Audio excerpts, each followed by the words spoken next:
नमस्कार मित्रों, welcome to test अकी। इस चैप्टर को शुरू करने से पहले कुछ बेसिक चीज़ें हैं जो ध्यान रखनी है आपको। एक तो इस वीडियो को लाइक कर देना है, शेयर कर देना है और जो सब्सक्राइबर वाला बटन है उसको प्रेस कर लेना है ताकि आगे कोई भी वीडियो आए तो आपको वो मिल जाए।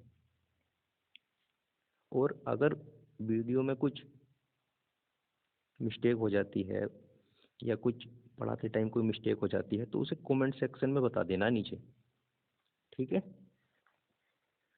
और ये कक्षा 6 का चैप्टर है। चैप्टर का नाम है भिन्ने। तो भिन्नों के बारे में समझेंगे हम। भिन्न का अर्थ क्या होता है? ए अपॉन बी प्रकार की कोई भी भिन्न।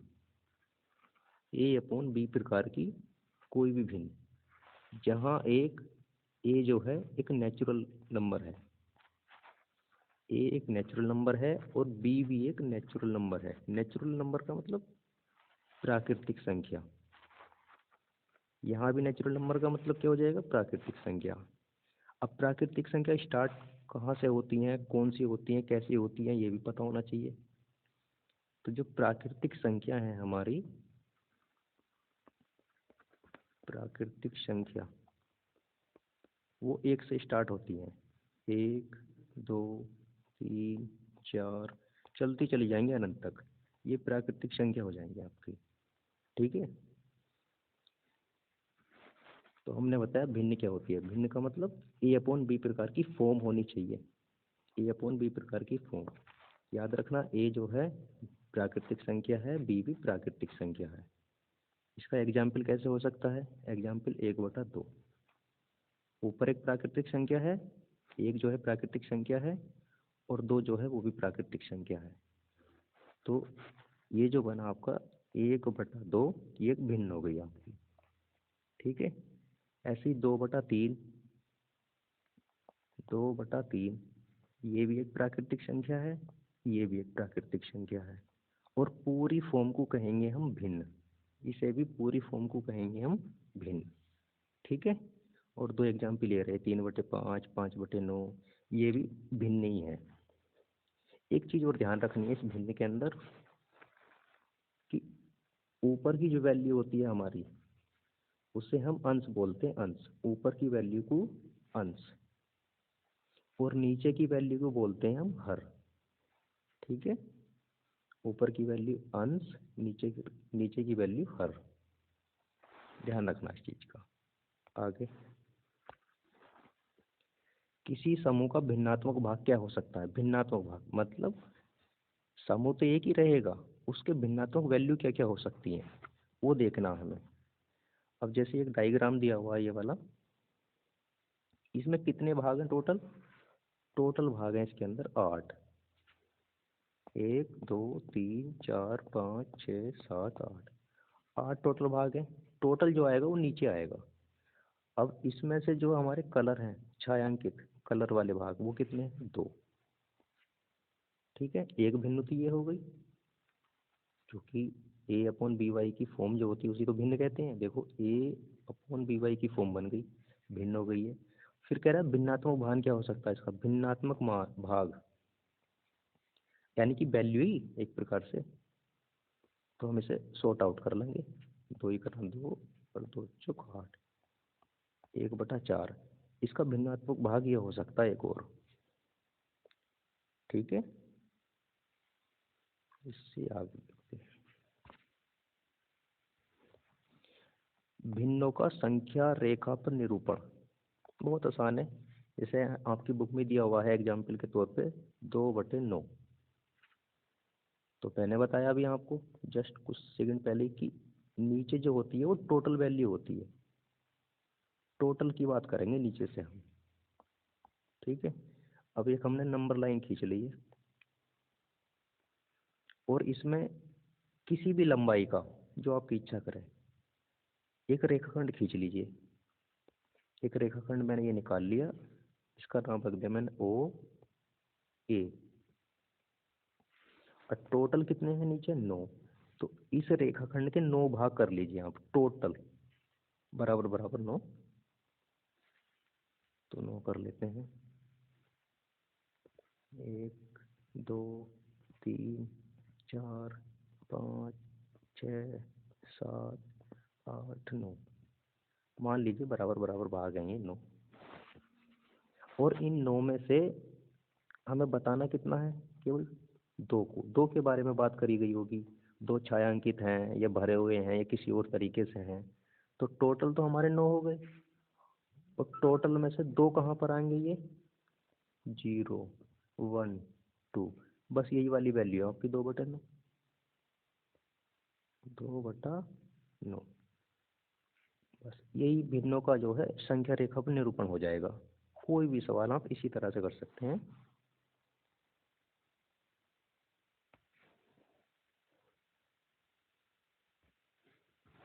जैसे ये लिखा हुआ है 1/2, एक भिन्नी है ये भी, तो इसे हम आधा कह सकते हैं, आधा। या आप कह सकते हैं 1/2, यानी कि 1/2 ऐसे करके, वो अच्छा भी नहीं लगेगा कहने में, तो सीधा आधा ही कह दिया यहाँ पे। अच्छा 1/3, तो 1/3 क्या लिख दिया इन्होंने, 1/3। 2/3 को क्या कह दिया इन्होंने, 2/3, ऊपर का 2 और नीचे का तिहाई कर दिया इसका। ऐसे 3/5 को क्या कह दिया, 3/5। 1/4 को क्या कह दिया, 1/4। 8/9 को क्या कह दिया इन्होंने, 8/9। ठीक है, ऐसे 7/9 को क्या कह देंगे हम, 7/9।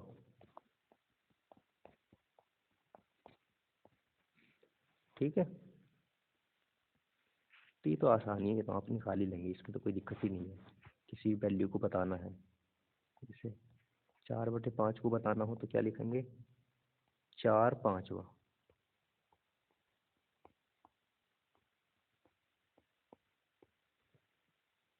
आसान है ना ये तो, इसे कर ही लोगे आप लोग। 5 नंबर, तुल्य भिन्नें क्या होती हैं, तुल्य भिन्नें, ये भी आसान ही है। तुल्य भिन्नें, तुल्य भिन्नों का मतलब ये है कि उसमें मूल भिन्न जो है वो सेम रहेगी हर किसी में। आप उसकी मल्टीप्लाई कर सकते हैं किसी से भी, लेकिन जो मूल भिन्न है वो सेम रहेगी। बस ऐसी सारी भिन्नों को हम तुल्य भिन्न कह सकते हैं। जैसे यहाँ पे देखना, पूरा गोल बॉक्स है, और इसमें से जो है यहाँ पे एक हाफ कर दिया इन्होंने, आधा आधा कर दिया इसका, तो टोटल थे 2। उसमें से कलर कितना कर दिया, 1, तो 1 लिख दिया ऊपर। यहाँ पे टोटल कितने थे बॉक्स, भाग कितने हैं टोटल इसमें, 4, टोटल बराबर बराबर भाग 4। छायांकित कितने कर दिए इन्होंने, भरे कितने हैं इसमें से, 2। ठीक है, यहाँ पे टोटल भाग कितने थे, 6, और इसमें से छायांकित कितने हैं, भरे हुए कितने हैं, 3। यहाँ पे टोटल भाग कितने थे, 8, छायांकित कितने हैं, 4, भरे हुए भाग 4 हैं इसमें से। ठीक है, इनमें खास बात एक ये है कि यहाँ देखना अब, बॉक्स तो चारों के चारों बराबर हैं, चारों बॉक्स बराबर हैं, और चारों में से आधा भाग भरा हुआ है। भले ही एक है इसमें, लेकिन है तो आधा। यहाँ देखो, इसमें 2 भरे हुए हैं लेकिन है आधा ही है, इसके बराबर 1 के, ये 1 2 के बराबर है पूरा भरा हुआ। ऐसा ही यहाँ पे ये 3 भरे हुए हैं लेकिन है इस 1 के बराबर ही, इस 2 के बराबर ही है। यहाँ पे ये 4 भरे हुए हैं, लेकिन ये 4 इस 3 के बराबर हैं, इस 2 के बराबर हैं, इस 1 के बराबर हैं, यानी कि वैल्यू तो बराबर आ रही है कहीं ना कहीं। तो यहाँ पे जैसे 1/2 आया ये इसका, तो यहाँ देखना 2/4 था ये वाला 2/4। तो काट के देखना, 2 ही खाना 2, और 2 दूनी 4, निकल के आया 1/2। ऐसे यहाँ पे 3/6 है, काट के देख लो, 3 ही खाना 3, और 3 दूनी 6।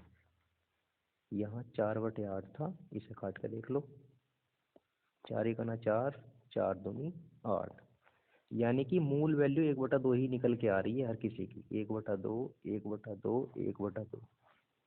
ठीक है, इन्हें तुल्य भिन्न कहते हैं।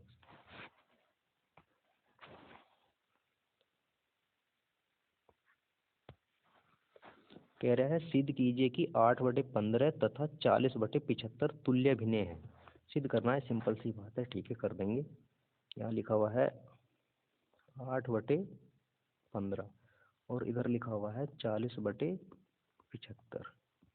तो सिद्ध करना है, सिंपल क्या करना है आपको, इनकी तिरछी मल्टीप्लाई कर लेनी है, यानी कि 75 की 8 से कर देनी है और 15 की 40 से कर देनी है।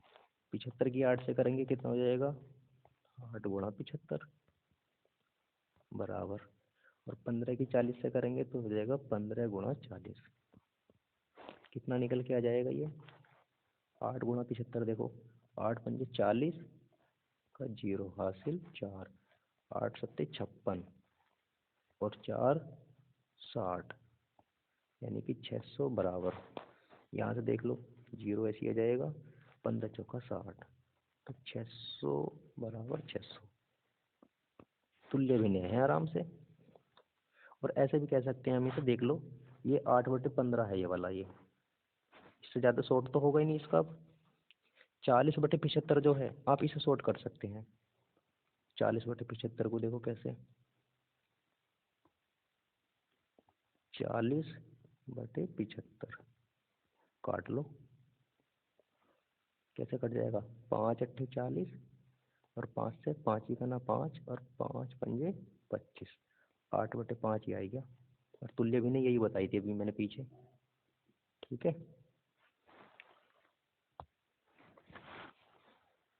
कह रहे हैं समान भिन्नें कैसी होती हैं। समान भिन्नें उन्हें कहते हैं जिनका हर समान होता है। हर समान कर दो, ऊपर कुछ भी हो हर समान कर देना चाहिए हमें, तो वो सारी भिन्नें समान भिन्नें कहलाएंगी। कैसे, देखो यहाँ पे लिखा हुआ है 6/5 और यहाँ पे लिखा हुआ है 9/5। यहाँ देखो हर नीचे की वैल्यू होती है ना, तो यहाँ भी 5 है और यहाँ भी 5 है, यानी कि ये भिन्नें समान है दोनों की दोनों, 6/5 की और 9/5 की, ठीक है। और यहाँ पे लिखा हुआ है 2/5, 22/5, ये भिन्नें भी समान है क्योंकि हर जो है 5 है इनका।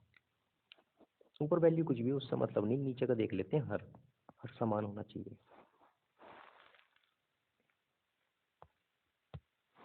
असमान भिन्नें क्या होंगी, सिंपल है, जिनके हर समान नहीं होते उन्हें असमान भिन्नें कहते हैं।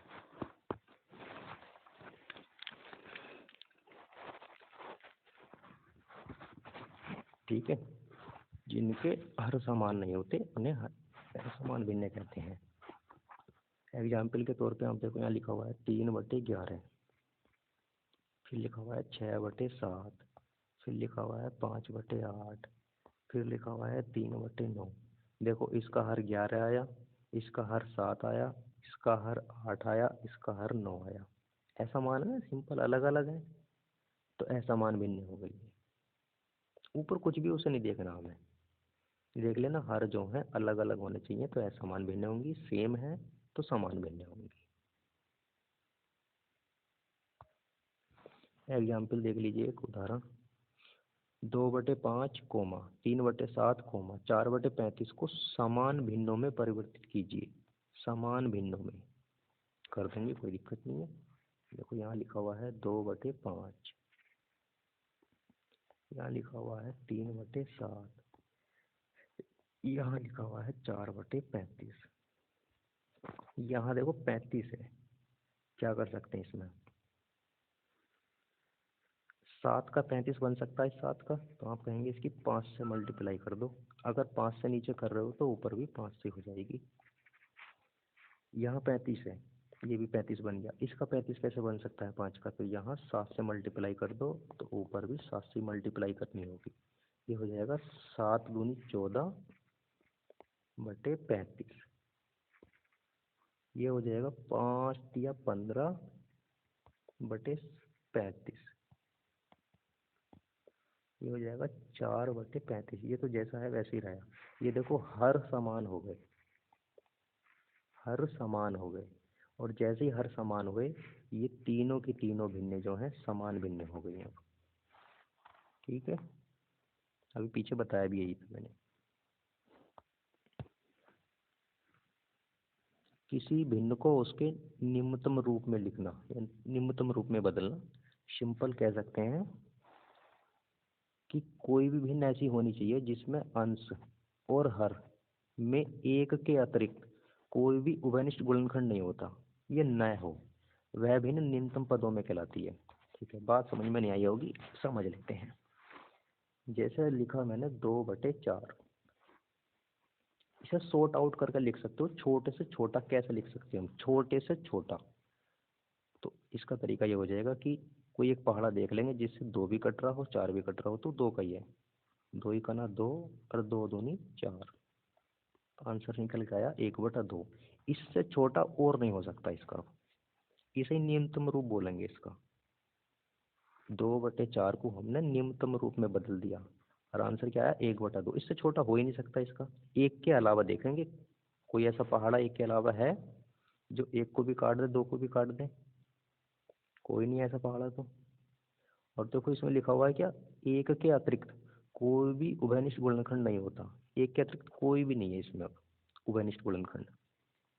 और समझ लेते हैं। जैसे मैंने लिखा 4/16, एक भिन्न है ये। शॉर्ट रूप में लिख दो, इसके निम्नतम रूप में लिख दो इसे, निम्नतम 4/16 को। तो हम कोई एक ऐसा पहाड़ा देखेंगे जिसमें 4 भी आता हो 16 भी आता हो, तो 4 का पहाड़ा है, 4 ही का ना 4 और 4 चौक 16, ये इसका निम्नतम रूप हो गया।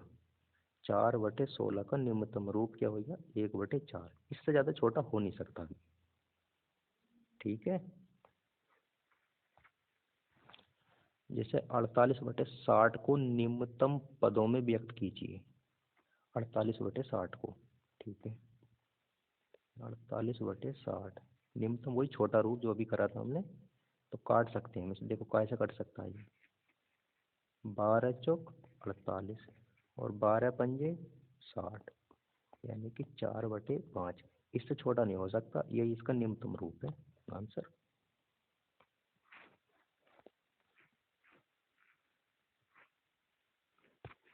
यहाँ देख लो, अब एक्सरसाइज स्टार्ट हो गई है आपकी। जो 5.1 है वो स्टार्ट हो गई है, 6 वालों की। कह रहा है निम्नलिखित प्रत्येक भिन्न का अंश व हर लिखिए। आसानी ये तो लिख ही दोगे, जैसे 3/5 है पहला सवाल, तो ऊपर की जो वैल्यू होती है वो होती है अंश, और नीचे की जो वैल्यू होती है वो होती है हर। किसी भी भिन्न की ऊपर की वैल्यू अंश होती है, नीचे की होती है हर। ठीक है, तो हर किसी में बता दोगे। 4 जो है अंश है, 9 जो है हर है। ठीक है, ऐसे इसका बता दोगे, ऐसे इसका, ऐसे इसका कर लोगे इसे तुम। इंग्लिश में बोलते हैं इसे नोमिनेटर, ऊपर की वैल्यू को, और नीचे की को बोलते हैं डिनोमिनेटर। दूसरे सवाल पर चलते हैं। कह रहा है निम्नलिखित भिन्नों को शब्दों में लिखिए। निम्नलिखित भिन्नों को शब्दों में लिखना है, तो पीछे आपने लिखा ही था अभी। जैसे ये लिख रहा है 2/5, तो शब्दों में क्या लिख देंगे इसे? ऊपर की वैल्यू है 2, तो 2 लिख दिया, और नीचे की है 5 डैश लगा के, तो 5वां, 5 नहीं 5वां, तो हो जाएगा 2/5। जैसे 4/9 है, तो 4/9 को क्या लिखेंगे? ऊपर की वैल्यू तो 4, उसे तो पूरा पूरा लिख देंगे, और नीचे की 9 है तो 9 नहीं लिखेंगे, 9वां, 4/9। ऐसे ही 8/11, 9/17, 7/16 लिख लेंगे, आसानी है। निम्नलिखित भिन्नों को संख्या रेखा पर दर्शाना है। दर्शा देंगे, कोई दिक्कत नहीं है। मैंने बताया कि कोई भी एक नंबर लाइन खींच लीजिए, जैसे पहला ही सवाल है, तो पहला कैसे करेंगे? 1/2 है, कोई भी नंबर लाइन खींच लीजिए। खींच ली एक नंबर लाइन हमने, इसमें से एक रेखाखंड निकाल लीजिए। निकाल लिया रेखाखंड, इसका नाम रख दिया OA। ठीक है, टोटल कितने हैं? नीचे 2, तो 2 भाग कर लीजिए इसके बराबर बराबर, 1 और 2, यहाँ से यहाँ तक 1 और यहाँ से यहाँ तक दूसरा। ठीक है, इसमें से बताना कितना हमें? 1, तो 0 1, यही हो जाएगा आपका 1/2 भाग। बस नंबर लाइन पे प्रदर्शित हो गया। जैसे 4/9, तो एक नंबर लाइन खींच लीजिए, ये खींच लिया ना, ओ ए रेखाखंड निकाल लिया हमने इसमें से, ओ ए। टोटल कितने हैं? 9, 9 कर लीजिए, 1 2 3 4 5 6 7 8 9 हो गए पूरे। बताने के इसमें कितने, इसमें से 4, तो 0 1 2 3 4, टोटल 9 थे बराबर, 4/9 बताना है, तो 4 आया हमारा यहाँ पे, तो यही हमारा 4/9 हो जाएगा। ये सारे सवाल इस तरह से होंगे नंबर लाइन पे। कोई भी रेखाखंड निकाल लीजिए, बराबर भागों में बांट लीजिए नीचे के, और जितना नंबर पूछ रहा है ऊपर से उतने पर रोक दीजिए जाके, वो इसका मान हो जाएगा। ये कह रहा है 4/9 के समान एक ऐसी भिन्न लिखिए जिसका अंश 36 हो। देखो 4/9 ये एक भिन्न है, इसके समान एक ऐसी भिन्न लिखनी है हमें जिसका अंश कैसा होना चाहिए, 36 होना चाहिए, अंश 36। 4 से 36 बना, कितने से मल्टीप्लाई हुई होगी, 9 से। तो जब 9 से मल्टीप्लाई ऊपर हो रही तो नीचे भी 9 से ही मल्टीप्लाई होगी, तो 9 से मल्टीप्लाई कर दीजिए इसकी, 9 9 81, वो भिन्न हो गई आपकी ये, ठीक है, 36/81। ये 4/9 के समान ही है।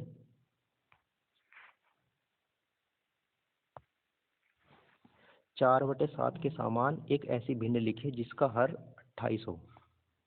4/7 के समान एक ऐसी भिन्न लिखनी है जिसका हर 28 हो। तो 7 से 28 बना, कितने से मल्टीप्लाई हुई, 4 से। तो यहाँ पे भी मल्टीप्लाई 4 से ही होगी, 4 चौक 16, तो ये भिन्न बन गई। निम्नलिखित तुलनीय भिन्नों में अनुपस्थित संख्याएं भरिए। अनुपस्थित भरना, खाली स्थान को भरना है, ठीक हो। जैसे देखो लिखा हुआ है 4 बॉक्स बराबर 12/15, तो 4 से 12 बना, कितने से मल्टीप्लाई हुई होगी, 3 से, ठीक है। तो आप एक काम करिए, 3 से इसे भाग दे दीजिए यहाँ पे, तो भाग जाएगा कितनी बार, 5 बार, तो यहाँ पे 5 आ जाएगा। यहाँ पे ऐसे भी कह सकते हैं 4 से 12 बना, कितने से मल्टीप्लाई, 3 से, तो यहाँ भी 3 से मल्टीप्लाई करके 15 आना चाहिए, 3 से मल्टीप्लाई करके 15 आना चाहिए। तो संख्या क्या रखनी चाहिए यहाँ पे हमें, तो हम कहेंगे 5, ठीक है। जैसे ये वाला सवाल देख लीजिए, ये वाला, ये लिख रहा है 5/6, 5/6 से ऊपर बॉक्स नीचे 24, तो 6 से 24 बना, कितने से मल्टीप्लाई, 4 से, तो ऊपर भी 4 से करनी होगी मल्टीप्लाई, तो 5 चौक 20, ये भर जाएगा। सारे कर लोगे आराम से वाले। कह रहा है निम्न भिन्नों को न्यूनतम पदों में व्यक्त कीजिए, न्यूनतम छोटे रूप में व्यक्त करना है। जैसे ये देख लीजिए 60/110, 0 से 0 गया, आ गया 6/11, इससे ज़्यादा छोटा नहीं हो सकता अभी, तो इसका न्यूनतम रूप हो गया। एक को छोड़ कर देखते हैं हम, एक के अलावा कोई ऐसा पहाड़ा है जिससे 6 भी कट जाए 11 भी कट जाए, कोई नहीं है, तो यही इसका न्यूनतम रूप हो गया। जैसे आप 21/35 को देख लीजिए, ये इसे देख लीजिए 52/72 को, 52/72 को, तो इसे काटिए, काय से कट सकता है, सॉरी 52/72 है, 52/72, तो काय से कट सकता है ये आपका 4 से कट जाएगा। तो देखो 4 ही कना 4, और 4 किया 12, और नीचे 4 ही कना 4 और 4 अट्ठे 32, 13/18 आया, इससे ज़्यादा छोटा नहीं हो सकता ये, यही इसका न्यूनतम रूप हो गया। ऐसे ही आप ये वाला कर लेना, ऐसे ये कर लेना, ऐसे ये कर लेना, ठीक है। कोई दिक्कत आए तो कमेंट में लिख देना। निम्न भिन्नों को समान भिन्नों में परिवर्तित कीजिए। तो समान भिन्न बनाने के लिए क्या करना होगा ना, नीचे का जो हर है उसे बराबर कर लेना। जैसे पहला सवाल तो मैंने तुम्हें क्लास में करा ही दिया था, दूसरा सवाल देख लीजिए अब आप, 1/5, 7/10, 3/4, तो यहाँ पे ये 10 है, यहाँ पे 5 है, यहाँ पे 4 है। एक तीनों के हर में ऐसी संख्या बना देनी है बराबर बराबर गुणा करके। तो देखो 4 का 20 बनाना आसान है, 10 का 20 बना सकते हैं, 5 का 20 बना सकते हैं, तो 20 बना लेते हैं। 4 की कितने से गुणा करनी होगी हमें? 5 से, तो ऊपर भी 5 से। यहाँ पे 10 की कितने से? 2 से, तो ऊपर भी 2 से। इसकी कितने से? 4 से। 5 की 4 से अगर तो 20 बन जाएगा, तो ऊपर भी 4 से। ठीक हो जाएगा 4/20, 7 दूनी 14 बटे 20, और हो जाएगा 5 दिया 15/20। यही आपकी क्या हो गई? समान भिन्न हो गई। ठीक है, समान भिन्न में परिवर्तित कर दिया है हमने दूसरे नंबर को। ऐसे तीसरा सवाल कर लेना, चौथा भी ऐसे कर लेना, पहला भी ऐसे। ठीक है, कोई दिक्कत आए कमेंट में बता देना। ये पहली एक्सरसाइज आपकी 5.1 कंप्लीट हो गई। 5.2 जो है नेक्स्ट वीडियो में लेके आ जाएंगे। याद रखना, लाइक कर देना वीडियो को, शेयर कर देना और सब्सक्राइबर करके रखना जरूर चैनल को। ठीक है, कोई दिक्कत आए कमेंट में बताना। Thank you.